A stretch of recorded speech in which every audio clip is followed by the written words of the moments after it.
Friends, welcome my YouTube channel. बेटा एक बार फिर से आ गए हम आपके लिए यूपी टीजीटी पीजीटी एग्जाम के लिए हिंदी साहित्य में आधुनिक काल में द्विवेदी युग से संबंधित महत्वपूर्ण प्रश्न लेकर। ये हमारी आधुनिक काल की चौथी क्लास है बेटा। इससे पहले हम आपको हिंदी साहित्य का इतिहास, आदिकाल, भक्तिकाल और रीतिकाल पढ़ा चुके हैं। चलिए बेटा वीडियो प्रारंभ करते हैं। प्रश्न संख्या 1, अयोध्या सिंह उपाध्याय हरिओद द्वारा लिखित काव्य ग्रंथ है। ए पथिक, बी कनुप्रिया, सी चोखे चौपदे, डी वासव दत्ता। तो बेटा अयोध्या सिंह उपाध्याय हरिओद ने जो ग्रंथ लिखा है वो है चोखे चौपदे। सी विकल्प आपका बिल्कुल सही है। प्रश्न संख्या 2, अब ये क्या कह रहे हैं, वैदेही वनवास नामक काव्य लिखा गया है। ए देव में, बी अयोध्या सिंह उपाध्याय हरिओद ने, सी बद्री नारायण चौधरी ने और डी भारतेंदु हरिश्चंद्र ने। तो बेटा वैदेही वनवास के लेखक कौन है, अयोध्या सिंह उपाध्याय हरिओद। बी विकल्प आपका बिल्कुल सही है। वैदेही किसे कहते हैं, सीता को। प्रश्न संख्या 3, खड़ी बोली में प्रथम महाकाव्य प्रियवास के रचयिता है। ए भारतेंदु हरिश्चंद्र, बी अयोध्या सिंह उपाध्याय हरिओद, सी माखनलाल चतुर्वेदी और डी केशवदास। तो बेटा खड़ी बोली के प्रथम महाकाव्य प्रियवास के रचयिता कौन है, अयोध्या सिंह उपाध्याय हरिओद। बी विकल्प आपका बिल्कुल सही है। प्रश्न संख्या 4, अब ये 4 में क्या करें, निम्नलिखित में से कौन सी रचना अयोध्या सिंह उपाध्याय हरिओद की नहीं है। 4 विकल्प है। ए वैचित्र विवाह, बी वैदेही वनवास, सी चुभते चौपदे और डी चोखे चौपदे और डी चुभते चौपदे। बेटा ये चोखे चौपदे और चुभते चौपदे ना एक साथ ही याद करी जाती है, इसलिए मुंह से आगे पीछे हो जाती है। चलिए अब इसमें अयोध्या सिंह उपाध्याय हरिओद की रचना कौन सी नहीं है। वैदेही वनवास है, चुभते चौपदे है, चोखे चौपदे भी है, विचित्र विवाह नहीं है। तो आंसर क्या हो जाएगा बेटा आपका, चलिए पहले हम इसे डिलीट कर देते हैं सारे विकल्पों को। ठीक है, आंसर हो जाएगा आपका ए। ठीक है, ए विकल्प अयोध्या सिंह उपाध्याय हरिओद का नहीं है। प्रश्न संख्या 5, दिवस का अवसान समीप था, गगन था कुछ लोहित हो चला, तरु शिखा पर थी जब राज दी, कमलनी कुल वल्लभ की प्रभा। काव्य पंक्तियों का संबंध है। ए आंसू से, बी परिवर्तन से, सी प्रियवास से और डी किसान से। तो बेटा इन पंक्तियों का परिवर्तन है प्रियवास से। ठीक है, सी विकल्प आपका बिल्कुल सही आंसर हो जाएगा सी। प्रश्न संख्या 6, द्विवेदी युग की कविता है। ए उपदेशात्मक एवं इतिवृत्तात्मक, बी प्रकृतिक चित्रात्मक, सी नव जागरण परक और डी नारी चेतना। तो बेटा द्विवेदी युग की कविता की प्रवृत्ति कैसी है, उपदेशात्मक और इतिवृत्तात्मक। ए विकल्प बिल्कुल सही आंसर हो जाएगा ए। प्रश्न संख्या 7, इतिवृत्तात्मक किस काव्य युग की प्रमुख विशेषता है। ए भारतेंदु युग, बी द्विवेदी युग, सी शुक्ल युग और डी छायावादी युग। तो बेटा इतिवृत्तात्मकता किस युग की प्रवृत्ति थी, द्विवेदी युग की। प्रश्न संख्या 8 क्या कह रही है, द्विवेदी युगीन साहित्य में किस प्रवृत्ति की प्रमुखता नहीं है। ए गद्यात्मकता, बी काव्यात्मकता, सी वैचारिकता और डी इतिवृत्तात्मकता। तो द्विवेदी युगीन साहित्य में बेटा किस प्रवृत्ति की प्रमुखता नहीं है, काव्यात्मकता की। ठीक है, बी विकल्प आपका बिल्कुल सही आंसर हो जाएगा आपका बी।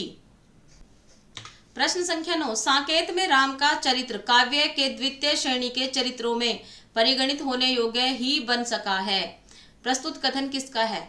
ए रामचंद्र शुक्ल का, बी गुलाब राय का, सी नंद दुलारे वाजपेयी और डी राम कुमार वर्मा। ये कह रहे हैं साकेत के जो राम है, साकेत जो नाटक वो काव्य है, महाकाव्य मैथिली शरण गुप्त जी का, उनके जो राम है, उनके जो चरित्र है वो पुरुषोत्तम राम का नहीं, द्वितीय श्रेणी के जो व्यक्ति होते हैं उन्हीं की तरह बन पड़ा है। ये किसका कथन है, यह है बेटा नंद दुलारे वाजपेयी जी का। सी विकल्प बिल्कुल सही है। प्रश्न संख्या 10, ये क्या कह रहे हैं, मधुप उपनाम से काव्य अनुवाद करने वाले कवि निम्नलिखित में से कौन है।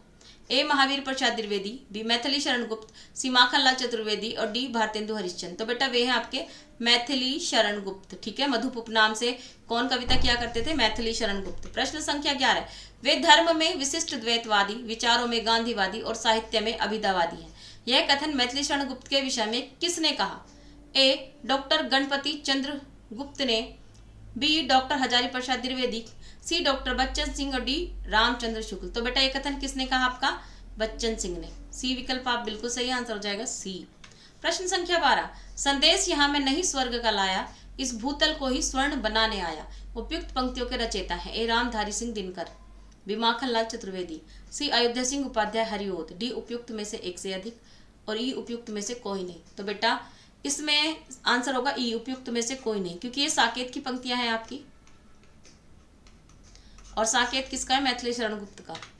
प्रश्न संख्या 13, मैथिली शरण गुप्त को राष्ट्र कवि की उपाधि किसने दी। ए महात्मा गांधी ने, बी इंदिरा गांधी ने, सी रामचंद्र शुक्ल ने और डी उपयुक्त में से एक से अधिक, ई उपयुक्त में से कोई नहीं। तो बेटा मैथिली शरण गुप्त को राष्ट्रीय कवि की उपाधि किसने दी थी? महात्मा गांधी ने।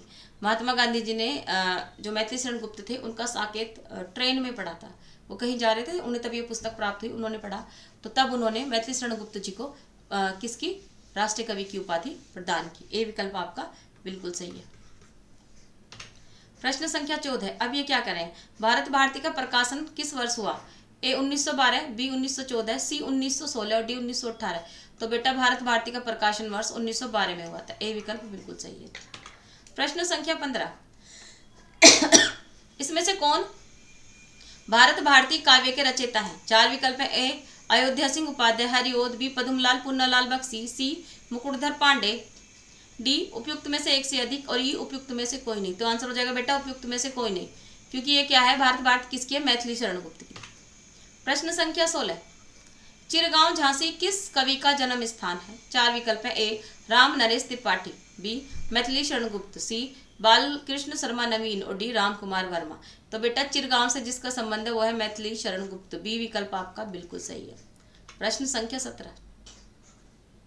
भारत भारती में किस भावना की रूपरेखा प्रस्तुत है? ए दैन्य भावना, बी राष्ट्रीय भावना, सी प्रेम भावना और डी भक्ति भावना। तो बेटा भारत भारती में है राष्ट्रीय भावना की प्रधानता। बी विकल्प आपका बिल्कुल सही है। प्रश्न संख्या 18। राजपूत आन की कथा है। ए सिद्धराज, बी रंग में भंग, सी पंचवटी और डी साकेत। तो बेटा राजपूत आन की कथा है रंग में भंग।